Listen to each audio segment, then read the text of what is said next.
Fait qu'étudier en thérapie respiratoire, ça va accorder à un élève d'exercer plusieurs tâches au niveau du système cardio-respiratoire.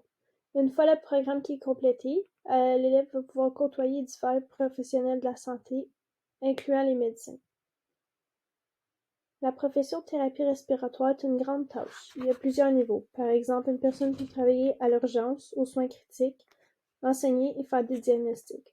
Comme vous pouvez le constater, on travaille un peu partout et nous voyons divers types de clients et divers types d'âges. Une thérapeute peut avoir les tâches d'administrer des médicaments pour le système respiratoire, évaluer, ventiler, diagnostiquer, assister le médecin et même assister dans la salle d'opération. Les thérapeutes ont aussi comme tâche d'informer à la famille et aux patients les techniques et leur donner des informations nécessaires.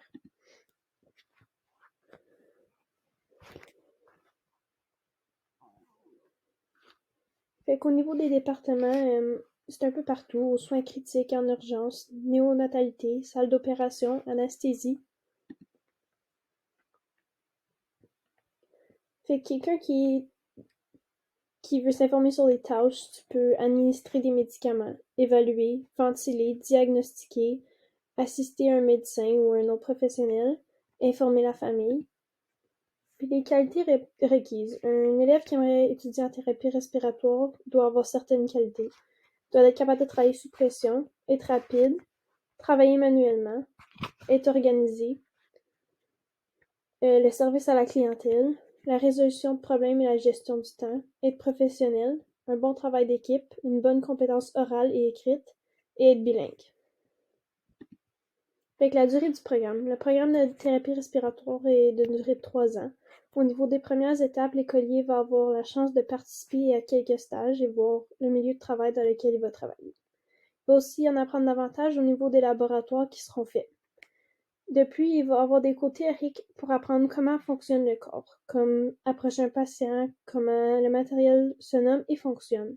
De plus, l'étudiant va aussi voir plus tard au courant du programme certaines spécialités, par exemple la pédiatrie et la néonatalité. Les 3 dernières parties du programme seront plus consacrées sur les stages. L'étudiant pourra avoir certains cours en ligne ou en personne par contre. Les derniers cours seront pour bien préparer l'élève à l'examen national. Pour les premières étapes, l'élève va suivre des cours de physiologie, pharmacologie, introduction aux soins respiratoires, ventilation mécanique, maladies cardiaques, des cours de chimie, de la pratique des soins respiratoires. Pour les stages, ils vont prendre place entre 4 à 5 jours semaine. Ça va être une durée de 8 heures. Le tout peut être le jour ou la nuit.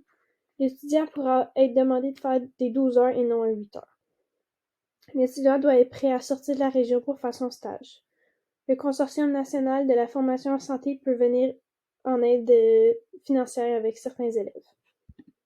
Le milieu de travail. Une thérapeute respiratoire peut travailler dans différents milieux, par exemple en clinique, en recherche, en réadaptation, à domicile et en enseignement. Fait que les liens entre les cours puis le milieu de travail.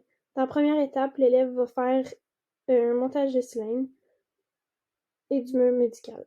Lors de la pratique dans un hôpital, par exemple, il serait possible que l'étudiant soit demandé de faire le montage du cylindre pour le transport du patient puisqu'il y a une panne.